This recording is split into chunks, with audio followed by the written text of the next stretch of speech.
آتا اس کی بھوک مٹ جاتی، اور انگلی کے برابر جو ہے ایک اللہ پاک نے وہاں پر ایک نہر جاری کی، اس میں تھوڑا تھوڑا پانی جمع ہوتا تھا، تو وہ پانی پیتا تھا، اس کی پیاس بجھ جاتی تھی۔ 500 سال عبادت کی، اس کا انتقال ہو جائے گا۔ جبریل امین فرماتے کہ بروز محشر جب اس کو لایا جائے گا رب کی بارگاہ میں، تو اللہ پاک فرمائے گا کہ اس میرے بندے کو میرے فضل سے جنت میں داخل کر دو، میری رحمت سے جنت میں داخل کر دو۔ وہ شخص کہے گا یا اللہ بلکہ میری عبادت سے، میں نے تو 500 سال عبادت کی ہے، یا اللہ میری عبادت سے۔ اللہ پاک فرمائے گا میری رحمت سے میرے بندے کو جنت میں داخل کر دو۔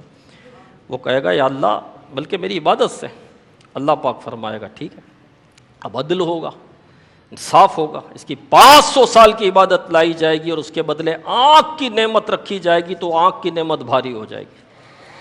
یعنی اللہ پاک نے جو آنکھ کی نعمت ہمیں عطا کی، جس سے ہم دیکھ رہے ہیں، جس کے بعد آنکھ نہیں ہے ان سے پوچھو اس کی کیفیت کیا ہے۔ جو نابینا ہے وہ بہت آزمائش میں ہوتا ہے، شاید گونگے بہرے سے زیادہ نابینا آزمائش میں ہوتا ہے، شاید جو لنگڑے ہو جاتے ہیں، لولے ہو جاتے ہیں، معذور ہوتے ہیں، شاید اس سے زیادہ آزمائش میں جو ہے وہ نابینا ہوتا ہے، کیونکہ جو ڈیف ہے، گونگے اور بہرے ہیں، وہ چل سکتے ہیں، بھاگ سکتے ہیں، دیکھ سکتے ہیں، دوڑ سکتے ہیں، سب کر سکتے ہیں، لیکن نابینا آدمی تو چل بھی نہیں سکتا، زور سے جلدی جلدی نہیں چل سکتا۔ کہاں چل سکے گا؟ اس کو دکھے گا تو چلے گا نا، ہر جگہ تو نہیں جا سکتا، وہ روڈ کراس بھی نہیں کر سکتا۔ ڈیف کو لوگ کام پر بھی شاید رکھ لیں گے، لیکن نابینا کو کون کام پر رکھے گا؟ اس کو کون نوکری دے گا؟ آپ بتائیں، جب کھانا سامنے رکھا جاتا ہے تو دیکھ کر آدمی کھا لیتا ہے، اس کو پتہ چلتا ہے کہ سبزی ہے، بھاجی ہے، گوشت ہے، ٹنڈے ہیں، کیا ہے، اس کو پتہ چل جاتا ہے۔ نابینا کو کیسے پتہ چلے گا؟ اچھا پتہ بھی چل گیا، کھایا تھوڑا تو کہ گوشت ہے، اب یہ کیسے پتہ چلے گا بوٹی کہاں ہے، روٹی کہاں ہے، چاول کہاں ہے؟ دکھ تھوڑی رہا ہے، اس کو دکھ تھوڑی رہا ہے۔ تو ان مانو کر آنکھ، یعنی اللہ پاک نے کتنی عظیم نعمت عطا کی ہمیں، اور بن مانگے ہمیں عطا ہوئی ہے۔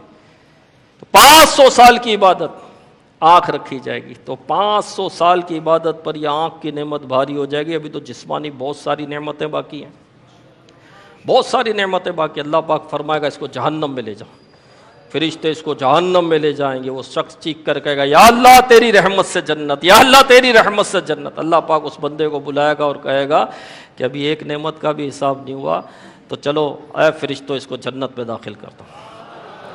عدل کرے تاں تھر تھر کمبل،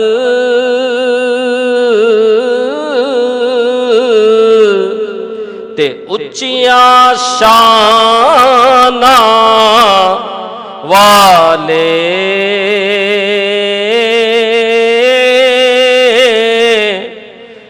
فضل کرے تاں بخشی جاسن، کہ میں ور گئے منہ کالے۔ عدل ہوگا اگر انصاف کرے گا رب، تو میرے پیارے اسلام بھائیوں بچنا مشکل ہے ہمارا، ہاں ہمارا بچنا مشکل ہے۔ ہم کیا عبادت کریں گے، کیا ریاضت کریں گے میرے پیارے اسلامی بھائیوں؟ ہاں ہم نے کون سا سجدہ اس رب کے شاہ نے شان کیا، کون سا رکوع ایسا ہے، کون سی تلاوت ایسی ہے، کون سا ذکر ایسا ہے ہمارے پاس؟ نہیں میرے پیارے اسلام، بس اس کی رحمت پر آسرا ہے، اس کی رحمت پر ٹک ٹکی باندھے رہے، عمل بھی کرے، عبادت بھی کرے، لیکن عبادت پر تکبر نہ کرے، اپنی عبادت کو کچھ نہ سمجھے۔ یہ توفیق بھی میرے رب ہی کی عطا ہے، بس اس کی رحمت پر امید رکھے، اس کی رحمت پر نظر رکھیں، انشاءاللہ میرا رب اپنی رحمت کے صدقے میں ہمارا بیڑا پار فرما دے گا۔ ہاں عدل کرے تاں تھر تھر کمبل، تے اچیاں شاناں والے،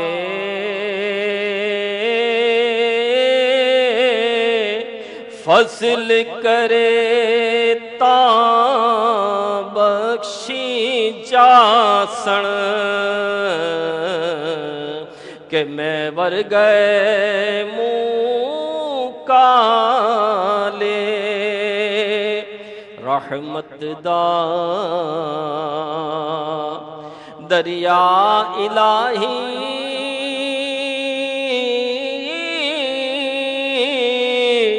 تے ہر دم وگدا تیرا